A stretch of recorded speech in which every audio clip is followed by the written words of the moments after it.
नमस्कार दोस्तों, आज है 23 मार्च 2025, दिन है रविवार। चलिए जानते हैं उत्तर प्रदेश की आज की ताज़ा 25 बड़ी खबरें और साथ ही कमेंट में हमें ये जरूर बताएं कि आप यूपी की कौन सी डिस्ट्रिक्ट से हमें देख रहे हैं और वीडियो को लाइक और चैनल को सब्सक्राइब जरूर करें उत्तर प्रदेश की ताज़ा खबर जानने के।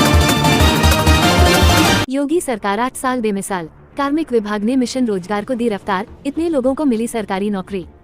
योगी सरकार के 8 सालों में मिशन रोजगार के तहत यूपी में 7.5 लाख से अधिक सरकारी नौकरियां दी गयी। यूपीपीएससी और यूपीएसएससी के माध्यम से 95,000 से ज्यादा अभ्यर्थियों का चयन हुआ। कोविड महामारी के बावजूद भर्ती प्रक्रिया जारी रही। 2020 से अब तक 35 नियुक्ति पत्र वितरण कार्यक्रम आयोजित किए गए। पारदर्शिता बढ़ाने के लिए ई-अध्याचन पोर्टल शुरू किया गया, जिससे चयन प्रक्रिया में तेजी आई। रामपुर न्यूज, पटवाई थाना प्रभारी को हटाने के लिए भाजपा के 2 विधायकों ने एसपी को लिखा पत्र। पटवाई थाना क्षेत्र के मथुरापुर खुर्द गांव में होली पर डीजे बजाने को लेकर हुए बवाल के बाद पुलिस कार्रवाई से थाना प्रभारी पर सवाल खड़े हो गए हैं। ग्राम प्रधानों ने उनकी शिकायत भाजपा के 2 विधायकों राजबाला और आकाश सक्सेना से की है। दोनों विधायकों ने थाना प्रभारी संदीप मिश्रा को हटाने के लिए एसपी को पत्र लिखा है। यूपी के बिजली उपभोक्ताओं के लिए आया बड़ा अपडेट, कोई भी समस्या होने पर सबसे पहले करे ये काम। उत्तर प्रदेश पावर कॉर्पोरेशन के अध्यक्ष डॉक्टर आशीष कुमार गोयल ने टोल फ्री नंबर 1912 की सेवाओं को बेहतर बनाने के निर्देश दिए हैं। उपभोक्ताओं की कॉल तत्काल रिसीव हो और कॉल ड्रॉप की समस्या न आए, इसके लिए सिस्टम विकसित किया जाएगा। कॉल सेंटर कर्मियों को प्रशिक्षित कर उपभोक्ताओं से शालीन व्यवहार व समस्याओं के समाधान पर जोर दिया जाएगा। यति नरसिंहानंद की बढ़ेंगी मुश्किलें, राष्ट्रपिता महात्मा गांधी और पुलिस कमिश्नर को लेकर बिगड़े बोल, केस दर्ज। दासना देवी मंदिर के महंत यति नरसिंहानंद के खिलाफ वेब सिटी थाने में भड़काऊ बयान देने और राष्ट्रपिता महात्मा गांधी, पुलिस कमिश्नर और एसीपी के खिलाफ टिप्पणी करने के आरोप में केस दर्ज किया गया है। यति ने लोनी विधायक के समर्थन में बयान जारी किया था। इसके बाद वेब सिटी थानाध्यक्ष सर्वेश कुमार पाल ने यति नरसिंहानंद के खिलाफ मुकदमा दर्ज किया है। सड़क किनारे मोमोज खा रहा था इंजीनियर, तभी 2 शख्स उसके बगल में आए और फिर दंग रह गई पुलिस। नोएडा के सेक्टर 12 में एक इंजीनियर के गले से बाइक सवार बदमाशों ने सोने की चेन झपट ली। वारदात के समय पीड़ित स्ट्रीट फूड की दुकान पर बैठकर मोमोज खा रहा था। इस घटना का सीसीटीवी फुटेज भी सामने आया है, जिसमें बदमाशों के चेहरे और बाइक साफ नजर आ रही है। पुलिस मामले की जांच कर रही है।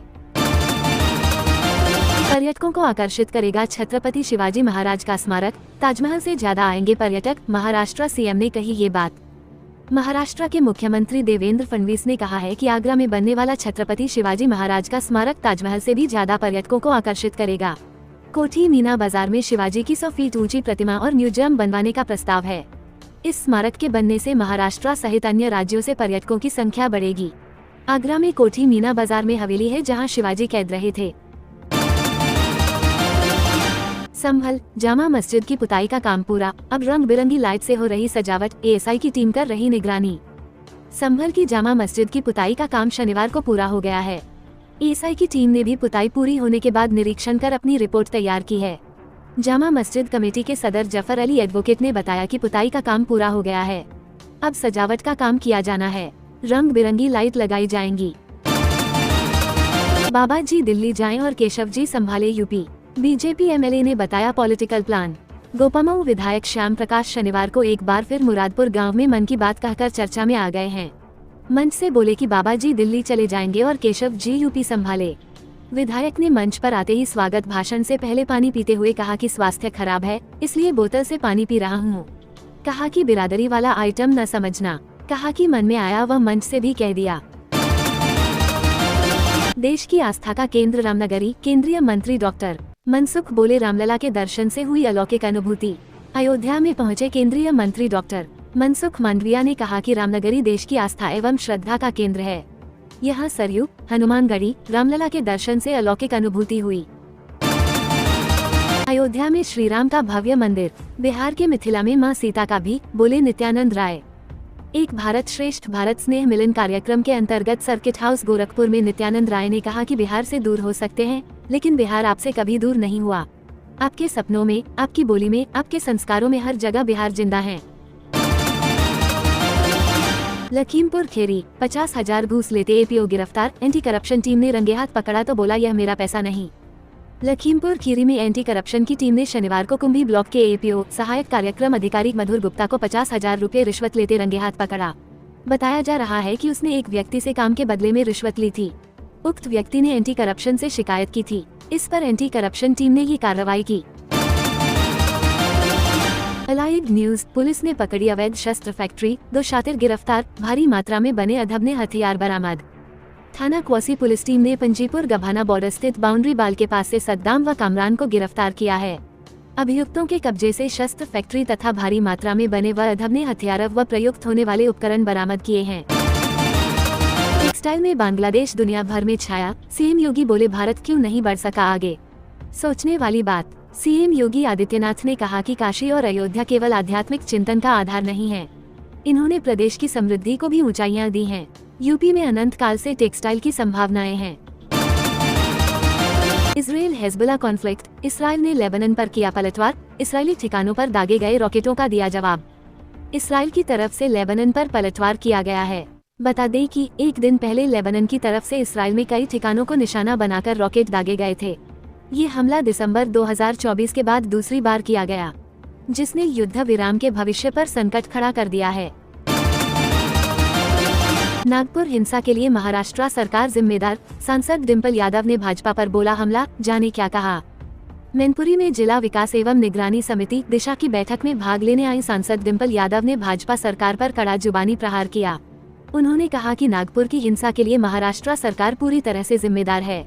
उत्तर प्रदेश में भी माहौल खराब है, महिलाओं के ऊपर अत्याचार हो रहे हैं। यूपी, तेज हवाओं के साथ पूरे प्रदेश में बदला मौसम, 40 की रफ्तार से चली धूल भरी हवाएं, पर इन जिलों में तपा सूरज।